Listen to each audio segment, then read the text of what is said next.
5 centuries ago, Niccolò Machiavelli wrote a manual, so dangerous, so psychologically precise, that it was banned by the church, not because it taught evil, but because it revealed the invisible machinery that runs human civilization, the machinery of influence, the architecture of control. He understood something that most people spend their entire lives refusing to accept. Human beings are not rational. They are emotional, vain, and terrified of irrelevance. And if you understand this, you don't just survive the game of power, you design it. In the next few minutes, I'm going to dismantle everything you thought you knew about influence. I'm going to show you the 10 psychological laws that separate the architects from the laborers. These aren't networking tips. These are cognitive weapons. By the end of this transmission, you won't see powerful people as superiors. You'll see them as systems, and systems can be understood, infiltrated, and controlled. Law 1. Strategic subordination. Your first instinct when meeting someone powerful is to prove yourself, to showcase your intelligence, your competence, your vision. This is evolutionary suicide. Powerful people are not looking for equals. They're looking for extensions of their own genius. When you shine too brightly, you don't inspire admiration. You trigger threat response. Machiavelli warned, never outshine the master. But here's the sophistication most people miss. You don't dim your light, you redirect it. You become the prism that makes their light more brilliant. How? Frame your insights as questions. Have you considered this approach? Let them arrive at your conclusion. Feed their ego while you feast on proximity. But there's something more dangerous than outshining the master. And it's the mistake I see brilliant people make every single day. Law 2. Conceal your intentions. Most people walk into power dynamics broadcasting need. Their body language screams it. Their questions reveal it. I'd love to work with you. Would you mentor me? Don't show your hand. Talk about philosophy. Talk about their childhood. Talk about the architecture of the room. Make them wonder why you're there. Curiosity is attraction. The less they understand your agenda, the more mental real estate you occupy. Be a mystery that rewards investigation. Here's where most people collapse. They become mysterious but useless. There's a third element that transforms opacity into influence. Law 3. The currency of self-interest. This is where nice people die professionally. You need something, a partnership, an investment, an introduction, so you appeal to fairness, to your credentials, to how hard you've worked, and they smile, they nod, and they do nothing. Because mercy is not a business model. Powerful people are drowning in requests from deserving people. If they helped everyone who earned it, they'd be extinct. Machiavelli was brutally clear. Men judge generally more by the eye than by the hand, for everyone can see, but few can feel. Translation: they don't care what you deserve. They care what you provide. Stop asking for favors. Start offering solutions to problems they haven't told you about. Research their weaknesses. Study their competitors. Identify their nightmares. Then position yourself as the answer they didn't know they were looking for. Now you're no longer a supplicant. You're an asset. But even assets can be commodified. There's a fourth law that transforms you from useful to irreplaceable, and it's counterintuitive. Law 4. Manufactured scarcity. You answer every text immediately. You accept every meeting. You're always available. You think this demonstrates commitment. It broadcasts desperation. Economics applies to human value. Scarcity creates demand. Powerful people respect time because it's the only resource money can't buy. When you give yours freely, you're announcing it's worthless. Machiavelli observed that princes who are too accessible become ordinary. Familiarity breeds contempt. Learn to withdraw.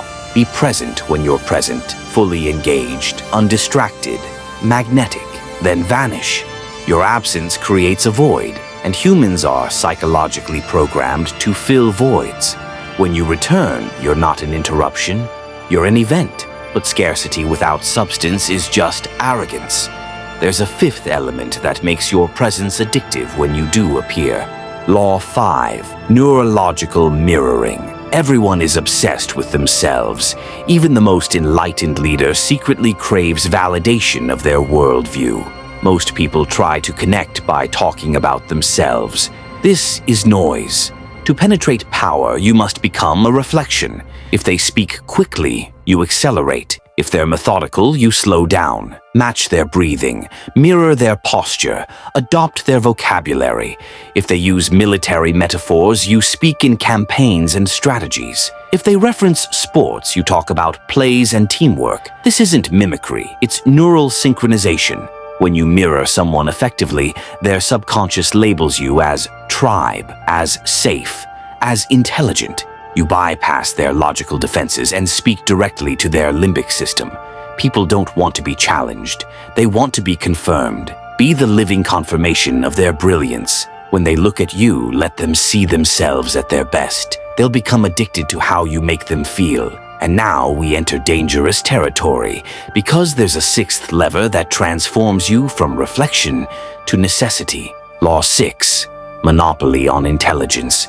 In the ancient world, land was power. In the modern world, information is power. But not public information, secret information, privileged insight. Powerful people are isolated.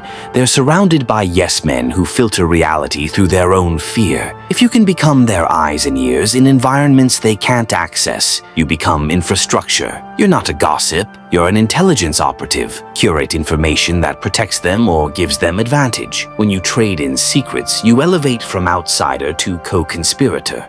And there's no bond stronger than conspiracy. Warning: never reveal your sources. Maintain monopoly on your supply chain. If they can get the intelligence without you, you're redundant. But information alone won't make you untouchable. There's a seventh lever that creates emotional dependency, not just strategic value. Now, most people stop here. They think being useful and calming is enough. But there's a seventh law that makes you structurally irreplaceable. Law 7. Strategic entanglement. Make yourself necessary. Not just valuable, necessary.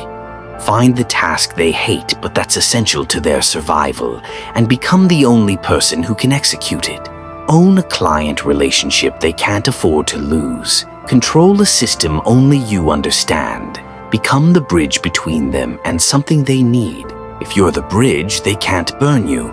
Don't teach them how to do what you do. Keep the expertise proprietary. The more they depend on you for operational sanity, the more negotiating power you accumulate. The goal isn't independence. The goal is mutual entanglement. You want them to wake up at 3 a.m. and think, what would I do if they left? Once you've achieved that thought, you've won. You can ask for equity, for partnership, for power, because you're not an employee anymore. You're infrastructure.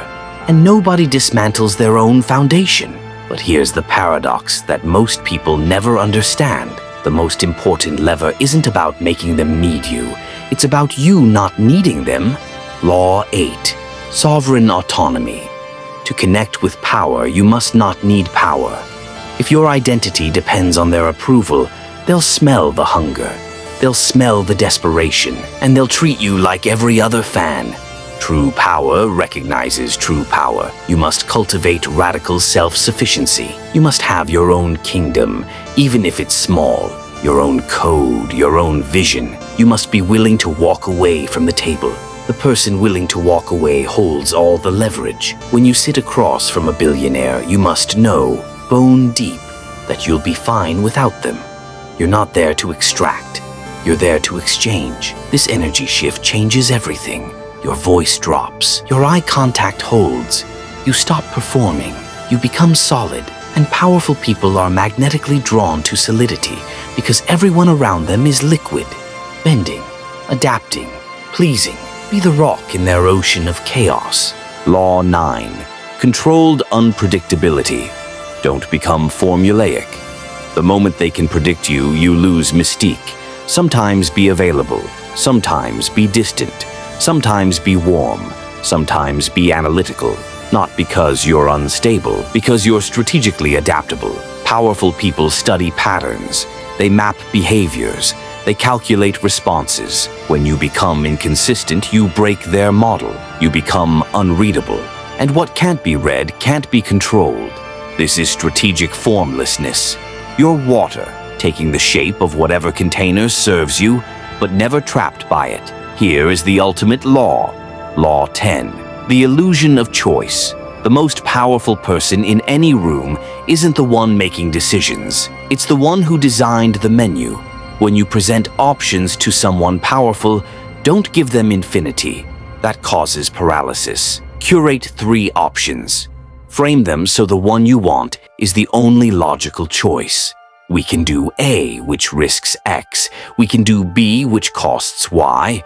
Or we can do C, which solves both problems and positions you as a visionary. You let them make the decision. They feel like the king, but you built the kingdom they're ruling.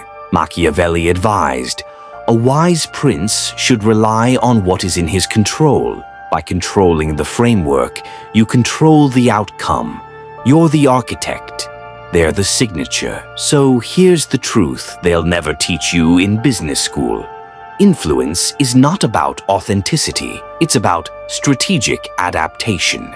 It's not about being yourself. It's about becoming exactly what power needs until you are so embedded in the infrastructure that you become the power. You've been playing the game wrong. You've been trying to be seen. The real players don't try to be seen. They position themselves so that nothing can be seen without them. Stop begging for a seat at the table. Become the table. If this detonated something in your mind, type architect in the comments right now. Not for engagement, not for me, for you. To solidify this shift in your consciousness, subscribe to The Modern Machiavellian, because we don't create content for everyone. We create it for the 1% who refuse to be pieces on someone else's board, for the ones who understand that power is not given, it's designed. And if you're still watching, you're already different. You've already seen the blueprint. Now the only question is, will you build? Hit subscribe. Your future sovereign self is waiting.